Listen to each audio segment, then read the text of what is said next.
From Parenthood Times, LGBTQ plus community faces new challenges following a groundbreaking study. Okay, well, you guys should be so lucky that you made it this far. You forced people to conduct studies to prove what we all already know. But my name's Eric. This channel is called Report and Opine. Please like, comment, share, subscribe, all that fun stuff. I'm absolutely begging you. I'm begging you, please. Come on, please. It's free for you. It helps me a lot.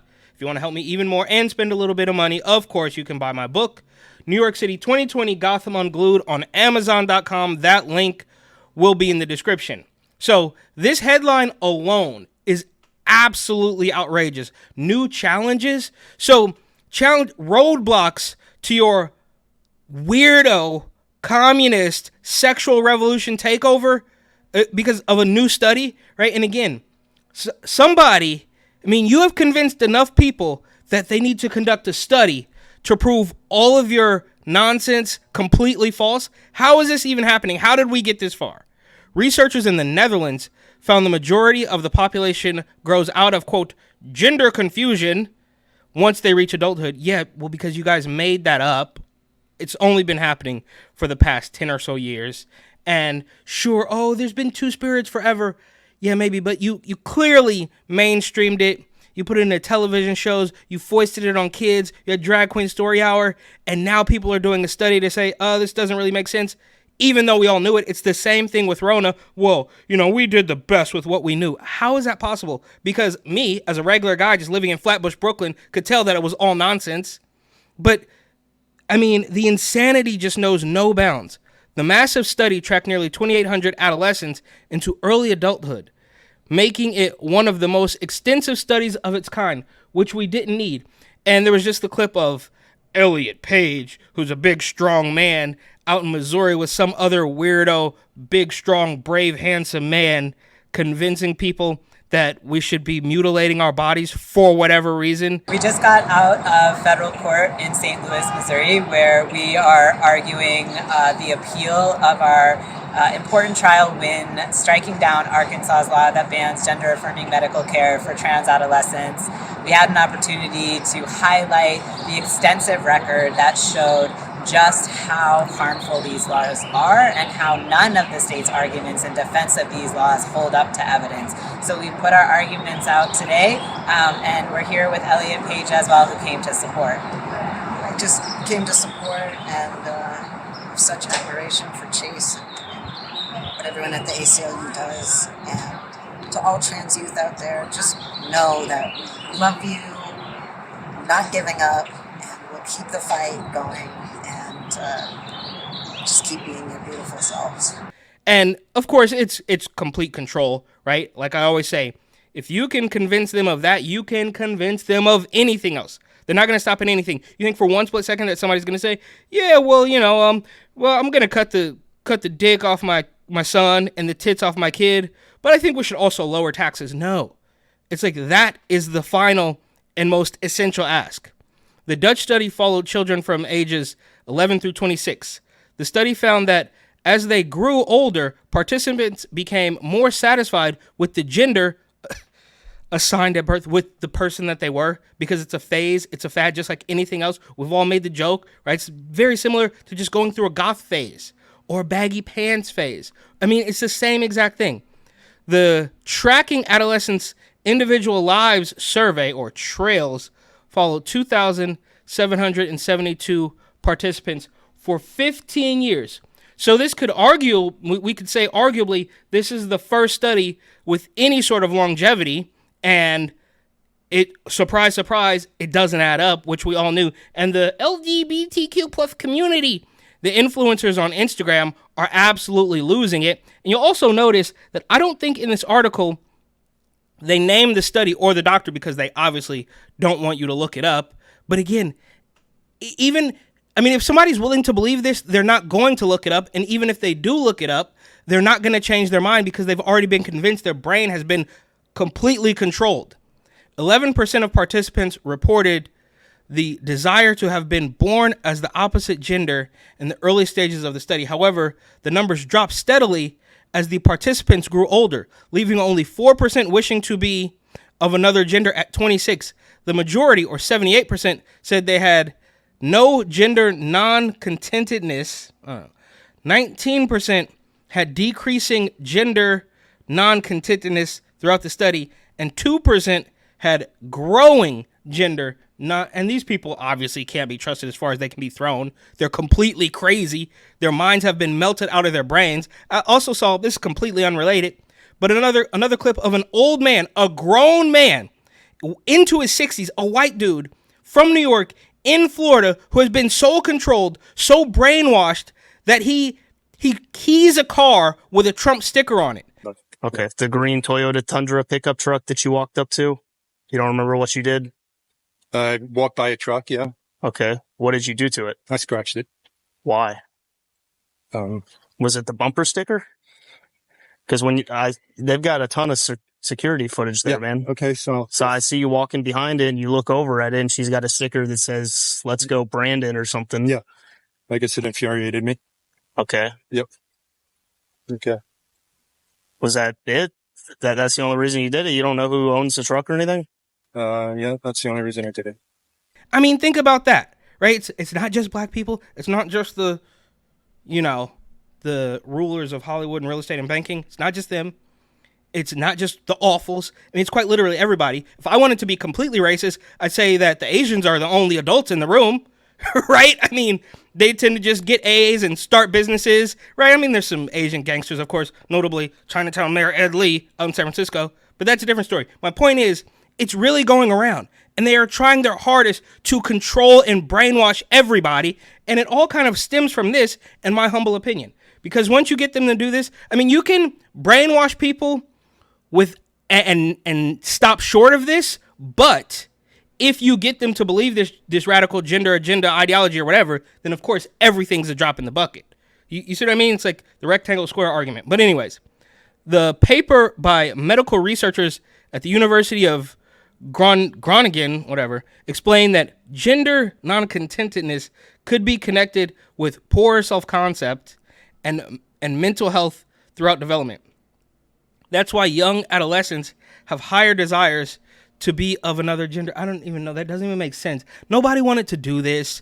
It's all brand new because you guys, you saw this as your last ditch effort of maintaining power and control and forcing people to believe whatever it is you said, right? And we saw it was only a couple years ago, '08, more than 10 years ago, obviously at this point. But the identity politics really ramped up with Barry O. That kind of went by the wayside. People started to see through it. And then you foisted on, oh, you're a masker, you're a non-masker, you're a vaxxer, you're an anti-vaxxer. And obviously the whole time, the gender ideology was creeping under all of it as a way to divide people and then pretend, well, those people just, they don't have any human decency and they're not compassionate. It's like, bro, we're not just going to completely eliminate reality because you have convinced some weirdo that they're the opposite gender. The researchers further explain that their study should be an example of how it is expected to go through doubts and questions, question your gender identity. Especially among young adolescents, the study comes after many countries stopped prescribing puberty blockers. Oh, yeah, so some countries, it's absolutely mind-blowing how we even got here. As I went to college in San Francisco some time ago, but this wasn't even a conversation.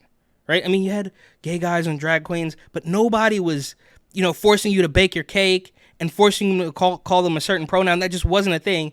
And I could also sort of blame the advent of Twitter, which of course was later taken over by ideologues and then reversed and bought out by Elon Musk. And maybe now it's a place where you can say most of what you want. And it's also crazy how things that the establishment, the regime would just call, completely extreme, they just aren't. Right? I mean, they just aren't. These are things that, right? Remember back in the day when I was a little kid, people were clutching their pearls because of rap music? You could say whatever the hell you want if you put a trap beat behind it. But if you say, one spicy thing, one thing they don't agree with, it's not even spicy, then they're going to get rid of you. But it goes on. The study suggested that LGBTQ participants were more likely to report inconsistent levels of displeasure about their gender throughout adolescence. And this is the same thing with Rona, right? You want to pretend, oh, well, these were all shut down because of the pandemic. No, it was weirdo government overreach and a thrive for power. Like, oh, they're not content with their gender because they're just a little bit uncomfortable. No, they've been convinced by weirdos in, I don't know, teachers, parents, whatever it is. They've been convinced it has been foisted upon them. Nobody would do this if they weren't. Same thing with the death counters, the Rona death counters for years on CNN. But if those weren't there, people wouldn't have been, oh, my friends are dropping like flies. What's happening out here? I'm really scared. They just get that. The same thing with the Trump stuff. People wouldn't be out there, I hate, he's terrible. They would say, I don't really care for some of his decisions. That would have been the end of it. But they've been completely radicalized by the media, letting somebody else get in and control your brain. I don't know exactly how it happens. Maybe I'm just immune to it, because I remember being in New York and they were trying their hardest. Propaganda everywhere. I mean, you couldn't walk a city block without, thank you, frontline workers, wear a mask, stay home. It was crazy. And they want control. And when you bow to something completely crazy, then they know they have it, and it doesn't matter. All of your years of experience, your years of living, it literally doesn't matter, because we've told you that it's unsafe to go to Trader Joe's without a mask. But again, I digress. That's a different story. It was also noted that gender dissatisfaction was predominant among females due to lower self-esteem and emotional difficulties. And again, that might just be social media and stuff, but this wasn't happening in the early 2000s. The Dutch study raised questions regarding gender identity and gender dysphoria for children under 18. Michael Gulian, or whatever, a former Harvard physics instructor and author, shared on X that parents should be patient instead of rushing to get their children to cut their junk off. They call it gender affirming care, which we all know that is the peak. That is the epitome of the dystopian democratic doublespeak crop. Not everyone agrees. Okay, yeah. Epidemiologist Gideon Meyerowitz-Katz, however, believes that the study did not prove that being transgender is a phase for children. London School of Economics methodology professor Patrick Sturgis pushed back, claiming that the study demonstrated that in most cases, gender dysphoria diminishes once children reach a certain age. Yeah, we know. Rise in transgender and non-binary children and adolescents. Nonsense sentence. Not even real. Oh my God. The Dutch study comes with the rise of transgender and non-binary children and young adults. But it's not authentic. It's completely astroturf. And you guys should thank your lucky stars that you have been so convincing that people are now conducting studies to prove you wrong, because it doesn't take that much. It defies the 2022 guide by the Health and Human Services Office of Population Affairs and says early gender affirming care is crucial to an individual. Yeah, so make sure that as soon as as soon as a boy picks up a pink crayon or a girl picks up a toy truck, you're going to want to go ahead and mutilate that child ASAP. Otherwise, they might grow out of it. We can't have that. NHS stopped with puberty blockers. Okay, yeah. You should have never started. The National Health Service in England said in March that it would stop prescribing puberty blockers to those under 18. Okay, well, first of all, I don't think after you're 18 you're taking puberty blockers. That's just not a thing. And secondly, how did you, this is just a pharmaceutical drug kingpin. How did this even start, bro? Right? I mean, I want to, blame Bo Jiden and the weirdo Transformers with the boob implants on the White House lawn, but that's not it. It's obviously before this. But again, having gone to college in San Francisco, where a lot of this nonsense actually comes from, this wasn't even a thing in the early mid 2000s, right? I don't want to age myself too much, but it was a handful of years ago. Time really flies, but they went from, I'm a drag queen, and it was like drag queens and weirdo gay guys and strippers and stuff. They used to just go to the club and they would come out wearing sweatsuits like normal strippers. And now it's like, you're gonna call me a woman or else it is ma'am. Excuse me, it's ma'am. It is ma'am. It's ridiculous. Situation in the States. Over 20 states have banned or restricted gender-affirming transition treatment for those under 18. Wow. I mean, you shouldn't even have to do that, quite obviously, right? I mean, the parents should be put in jail if the thought even crosses your mind to cut the junk off your kid. It just doesn't make any sense. Efforts to limit transgender healthcare, I don't know, is there a typo here? Are expected to continue. I know it's a weird page break. And not just when it comes to minors. At the same time, the states are dealing with a massive amount of hate crimes against the LGBTQ population. Yeah, did it ever dawn on you that the hate crimes are the people convincing you that you should mutilate your own body? Never thought of that? Finland's study gave devastating insight. The study from Finland, published earlier in 2024, addressed a common topic that suggested trans youth are more likely to take their life. Oh, there we go. It's always life and death. Every single time. If you don't look, what you need to do is give this kid some puberty blockers and cut his junk off. Otherwise, he's going to kill himself. You know what I mean? Same thing with this young lady, right? She could very well grow into a nice, beautiful young lady. But right now, she wants to cut her tits off. And if you don't let her, she's going to die. It's just ridiculous. LGBTQ plus rights are facing a decline. Okay. Yeah. Well, what rights? The right to mutilate their body, is that what's facing a decline? What rights do they not have that the regular, I don't even know, what's the opposite of LGBTQ? Average American? What rights are they not given? They just want free everything. They want free puberty blockers for kids. Otherwise, that's discrimination. What, bro? Public support for the LGBTQ plus community shows signs of decline for the first time since 2015. Okay, fine. The survey was published in March by the nonpartisan Public Religion Research Institute. The majority still support LGBTQ plus rights, but the researchers wanted that decline to be a warning sign. A warning sign of what?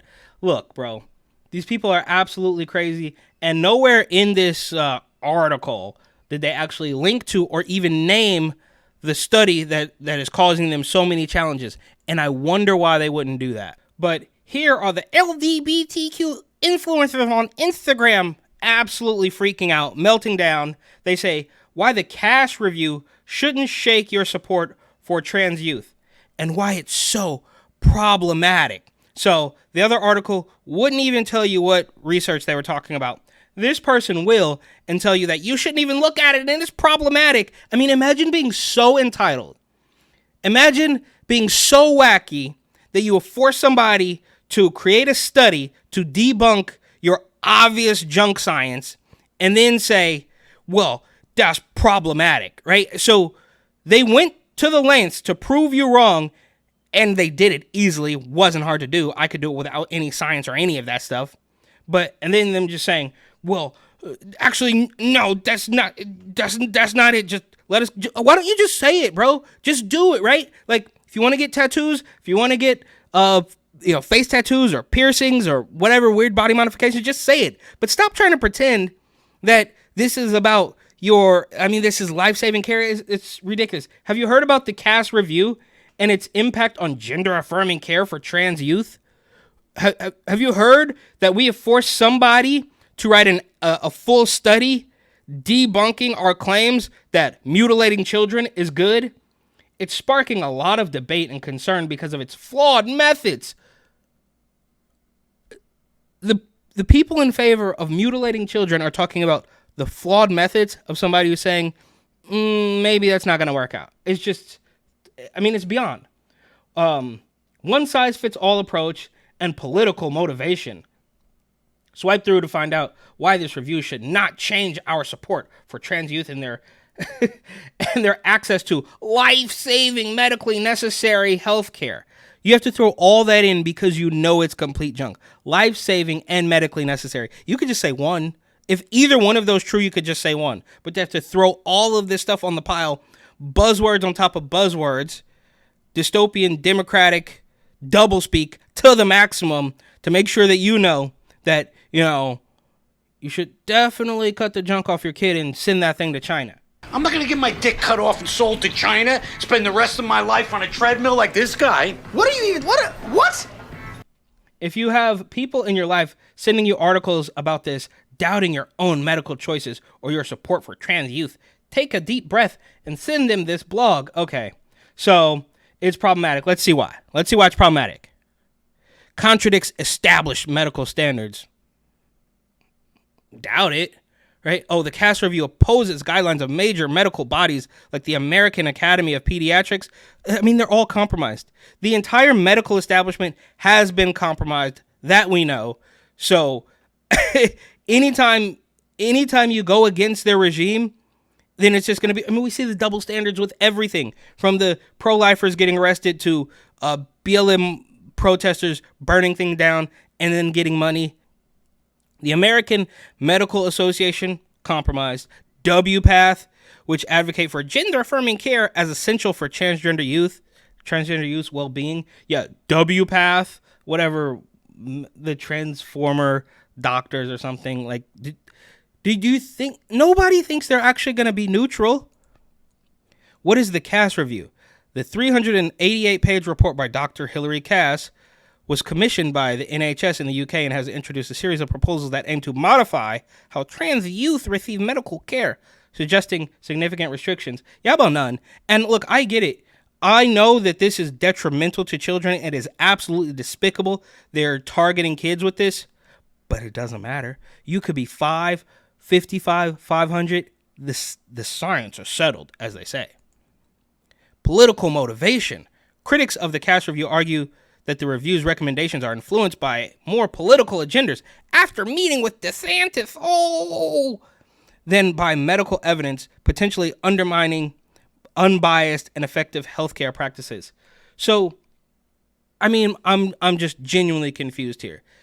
It has a political bias to not want to mutilate kids. And are we supposed to be under the impression that you guys have no political bias, that you're parroting these talking points that started about a decade ago? Undermines personalized care.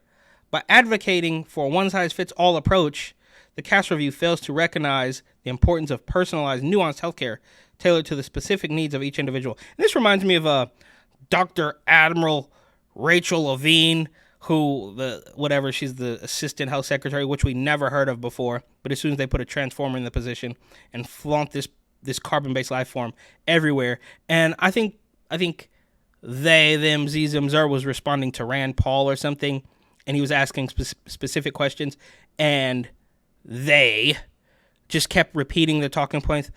I will be very happy to meet with you at your office. It is nuanced.